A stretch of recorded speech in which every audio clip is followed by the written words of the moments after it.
Basta de historias, la obsesión latinoamericana con el pasado y las 12 claves del futuro. Este es un libro escrito por Andrés Oppenheimer, quien es un periodista más influyente de la lengua española. Él estudió Derecho y obtuvo su maestría en Periodismo de la Universidad de Columbia. Es un autor reconocido por sus obras literarias, en la cual, este caso, nos basaremos en Basta de Historias. El tema en Basta de Historias es dar el tip o bien darte a conocer las alternativas para tener un país desarrollado en todos los ámbitos, para mejorar día a día como sociedad y como país.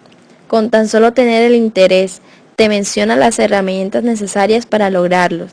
En este libro se habla de todo un poco, pues como se narra muy interesante, pero sobre todo se habla y se desarrolla de tal forma que te hace reflexionar, pues te explica qué es lo que te hace falta para llegar a ser un país de calidad.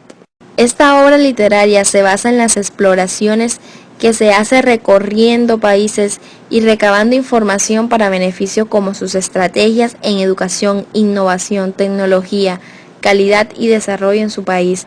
El autor también da su punto de vista y toma nota de los comentarios sobresalientes en sus entrevistas con los grandes empresarios, gobernantes, gerentes e incluso los hombres más ricos del mundo. El prólogo expone su obra poco a poco y es como el interés por leer va naciendo a través de los renglones, pues te comienza mencionando de los festejos en Latinoamérica y los compara con los demás países. También datos preciosos de sus ingresos económicos y posesiones que ocupan hoy en día. Finlandia. La clave del éxito finlandés está en la educación, lo cual probablemente se remonta a un editor arzobispo luterano Geselius en el siglo XVII, que decía que ningún hombre que no supiera leer podía casarse. Desde el jardín hasta la universidad eran gratuitos. La clave son los maestros. En cada clase había una maestra titular, una maestra asistente y una tercera maestra esperando en un cuarto contiguo, que se encarga de dar clases particulares, gratuitas a los alumnos que tienen dificultades. En promedio, un maestro por cada 12 alumnos. El que no obtiene un promedio de 7.5 en séptimo, octavo y noveno, no pasa a secundario, y debido a escuelas vocacionales donde estudian profesiones como plomería, técnica en belleza o mozos de restaurante. Singapur. Hay una obsesión nacional por la educación. Tienen grandes adelantos tecnológicos como estacionamientos para automóviles. Los taxis tienen máquinas para aceptar pagos con tarjetas de crédito en muchos edificios. Hay ascensores inteligentes que indican que el ascensor toma de acuerdo a la necesidad para así evitar túmulos y ahorrar energía. Las escuelas son bilingües, usando el inglés como primera lengua y las lenguas maternas de los estudiantes como segundo idioma. Ese fue uno de sus primeros adelantos, pues consideramos que el inglés es el idioma de comercio mundial y del internet. India. A primera vista da la impresión de que es un país increíblemente pobre, sin muestras de visible progreso. El tráfico es un caos y sus edificaciones son muy viejas. Se ve a miles de personas durmiendo a la intemperie, pero las primeras impresiones suelen ser engañosas. Se ha pronosticado que India será la tercera potencia mundial en el 2020, después de Estados Unidos y China. Tiene una enorme población de ingenieros, técnicos y científicos sumamente preparados, los cuales hablan inglés. China. Después de la Revolución Cultural de Mao, el gobierno comenzó a implementar una estrategia de 3 puntas. Estimular las inversiones extranjeras para atraer tecnología internacional y capital humano. Estimular a que los mejores estudiantes del país hicieran sus licenciaturas y maestrías en el extranjero. E invitar a universidades extranjeras a establecerse en China. La China de hoy es el paraíso de los capitalistas. Es un capitalismo de Estado o capitalismo sin derecho a huelga. La nueva clase capitalista china será cada vez más competitiva. Israel es el país que más invierte en educación, el 45% de su Producto Bruto. Es el país con la mayor concentración de innovación y espíritu emprendedor del mundo. Los estudiantes israelíes entran a la universidad a los 22 años, después de cumplir sus 3 años obligatorios de servicio militar. La religión judía enfatiza la lectura y el aprendizaje por encima de los ritos. Chile. Se dice que Chile va rumbo al primer mundo. Es el país con la economía más globalizada de Latinoamérica. El costo de las universidades es elevado para los estudiantes. Estos reciben becas completas del gobierno. La Fundación País Digital consta en dar una computadora para cada niño. Este proyecto fue desarrollado por Nicolás Negro Ponte. Brasil, el 10% de la población es analfabeta, 44% de los jóvenes de 19 años terminan la secundaria y el 12% van a la universidad. En el examen PISA, Brasil está en el puesto 53 de 57 países, pero en Brasil se han creado unas concurrencias de voluntades del sector público y privado, en donde todas están involucradas en mejorar la educación. Se fijaron 5 objetivos para ser logrados en el 2022. Que todos los niños de 4 a 17 años estén en escuela, que todos los niños de 8 años sepan leer y escribir, que todos los alumnos aprendan lo que sea apropiado para su edad, según estándares internacionales como el examen PISA, que todos los alumnos terminen la enseñanza básica y media, que la inversión en educación básica sea garantizada por el Estado. Argentina. En educación se distingue por tener uno de los pasados más gloriosos y uno de los presentes más penosos.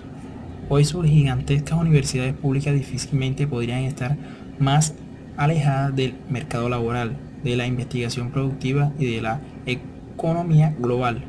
Las universidades argentinas no tienen cultura de investigación aplicada, ni mecanismos efectivos para inventar productos comerciales. Uruguay y Perú. Dos gobiernos que plantearon que cada niño tendría un computador para sus estudios. Esto generó polémicas y críticas. Todos los inconvenientes que pueden haberse generado se han ido superando. Y los programas iniciados en Uruguay y Perú tienen un gran mérito. Han sido un shock positivo al sistema porque rompieron la inercia educativa y derrumbaron del mito de que en nuestros países no se puede hacer nada nuevo en materia educativa. México, el reino de la maestra. México tiene todo para salir adelante y competir con los demás países, porque México no lucha para tener calidad en todos los ámbitos como los países antes mencionados para lograr el éxito educativo. ¿Acaso son los maestros el problema? Esta es una posición a la visión de todos los chistes y hasta ahora siempre ha dado de qué hablar por sus malas decisiones, además de no tener metas fijas. En mi opinión, México no se ha desarrollado en totalidad por la falta de interés, además de las dificultades que presentan como país. Se hace referencia en especial que es por SNTE y la mala calidad de los maestros. Pero en por qué nos conformamos con lo que nos dan y no exigimos lo que merecemos. Además de la mala costumbre que se tiene como sociedad, es fácil culpar o buscar responsables de nuestra situación. En el libro hay muchas opiniones de diferentes personas de la sociedad que encabezan el futuro y afirman que el mal gobierno, maestros no calificados, SNTE, entre otros factores, es lo que impide crecer a México. Oportunidades hay muchas, pues si todos trabajáramos por un mismo fin se lograría en un periodo impresionante el crecimiento no solo en educación, economía, tecnología e innovación, sin mencionar que en patentes y desarrollados estamos muy abajo de otros países. Herramientas siempre han existido al paso del tiempo, solo que en mi opinión no hacemos que generen mejores resultados y todos trabajarán juntos. Pues según las estadísticas, solo el 24% de los jóvenes entran a las universidades. Bueno, hay datos impresionantes de irregularidad. Solo la UNAM es la universidad reconocida entre 200 mejores del mundo. Escuelas hay muchas de calidad, son contables. Comparando a los demás países, aún se preguntan cuál es el problema que existe en México para su desarrollo. Tenemos muchos factores que impiden el crecimiento, como el poder, dinero, corrupción y falta de espíritu para prosperar en nuestro país. México tiene que trabajar en conjunto para mejorar su calidad en la educación, de lo contrario podemos seguir culpando a todo el mundo y no seguiremos en la misma postura con la educación a la deriva y no habrá futuro para el país. No importa qué partido gane en las elecciones, si no hay conciencia entre los habitantes y un espíritu de superación. Venezuela y Colombia, caminos opuestos. Entre ambos países existen grandes diferencias, pero se comparan en su capacidad de tener innovación y tecnología. Pero al principio mencionan que Venezuela ha estado por décadas encima de Colombia y hoy en día Colombia tiene más patentes solicitadas que Venezuela. El cambio drástico a qué se deberá en sí. Según los datos del libro se tiene la comparación de los presidentes de sus diferentes formas que están destacando a cada país.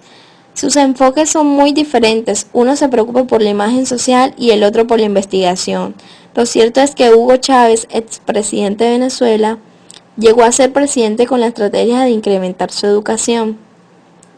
La educación ha incrementado un poco, o al menos las cifras, pero según las entrevistas han decaído el sistema educativo en las escuelas privadas y públicas debido a que no mejoran sus programas, además de que la Universidad Bolivariana es una fábrica solo de empleados públicos y mencionan que solo durará el empleo mientras dure el gobierno de Chávez. La educación, un gran logro de la revolución, pues según el gobierno anunciaba que la tasa de escolaridad ha crecido a 93.2% y que para el 2012 Venezuela alcanzaría la educación básica y que de tal manera que el gobierno había cumplido sus planes. Pero si los hijos del presidente estudiaron en las escuelas privadas por tener mejor calidad, según se decía, que las públicas también tenían calidad, pero que existe una gran inconsistencia.